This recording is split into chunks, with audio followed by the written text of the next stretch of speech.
We've been told for decades that owning a home is the cornerstone of financial success, but that assumption doesn't hold the same weight in 2026 as it once did.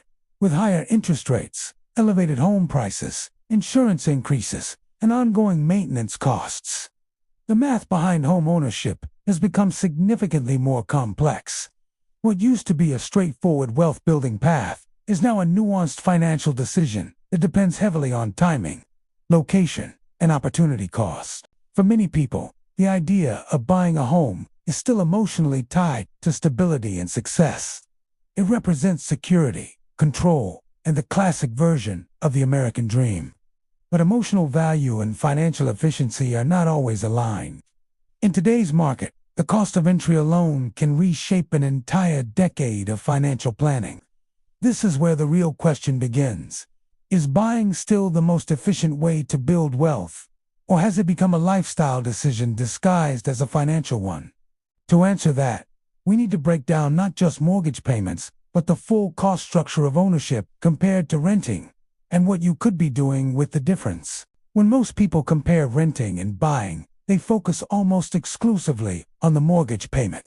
That is a fundamental mistake. The real cost of homeownership includes property taxes, insurance, maintenance, repairs, HOA fees, and the opportunity cost of the down payment itself. At today's interest rates, a monthly mortgage can easily double once taxes and insurance are factored in. And unlike rent, these costs are not fixed, they tend to increase over time.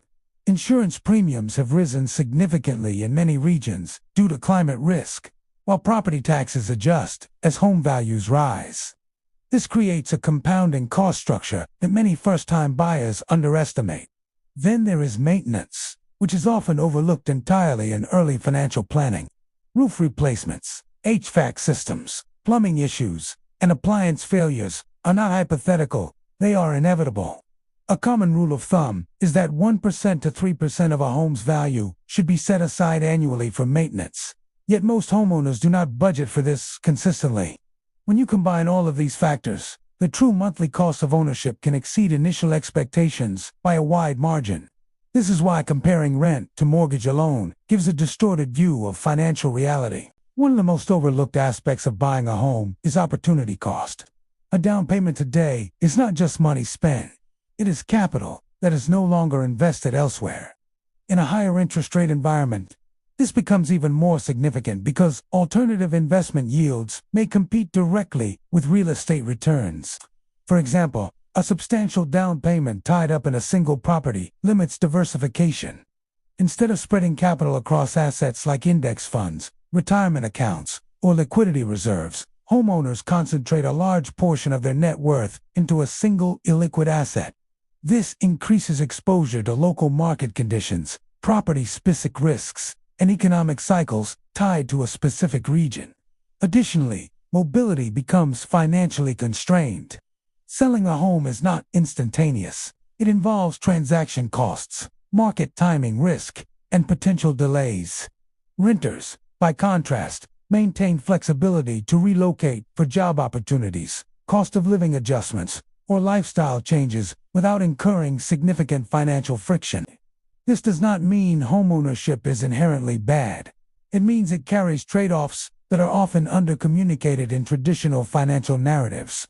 Understanding opportunity costs is essential to making an informed decision rather than an emotionally driven one. Renting is often framed as throwing money away, but that comparison is incomplete.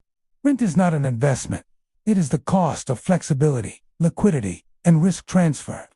The key question is whether the financial gap between renting and owning is being used productively elsewhere. In many high-cost housing markets, renting and investing, the difference between rent and a full ownership cost can outperform home equity growth over time. This is especially true when mortgage rates are high and home appreciation is modest. In those scenarios, capital allocation becomes the deciding factor rather than ownership itself. Renting also removes exposure to major financial shocks. Homeowners are responsible for unexpected repairs, market downturns, and localized economic declines. Renters shift those risks to property owners while maintaining predictable monthly housing costs. This predictability can improve long-term financial planning and reduce emergency financial strain. However, renting only wins when the saved capital is actually invested or used strategically. Without disciplined allocation, the theoretical advantage disappears. The difference between renting and owning is not just housing, it is what you do with the financial gap between them. The question is no longer is buying a home good, but rather, under what conditions does buying outperform renting for you? In 2026, there is no universal answer.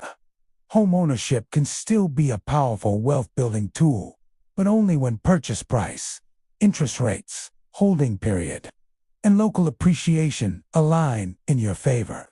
If you plan to stay in one location long-term, can manage maintenance costs comfortably, and have stable income, buying may still make sense as a forced savings mechanism and inflation hedge. But if flexibility, capital efficiency, or investment growth are priorities, renting combined with disciplined investing can be equally if not more effective. The key shift is mindset. Homeownership is not a default financial upgrade. It is a leveraged position with both upside and risk. Treating it as a strategic decision rather than a cultural expectation is what separates financial stability from financial strain. In the end, the American dream is not about owning property at any cost. It is about building financial freedom with informed choices that match your actual life strategy. If this helped, like and subscribe to the Daily Yield because we are making real financial progress, one step at a time.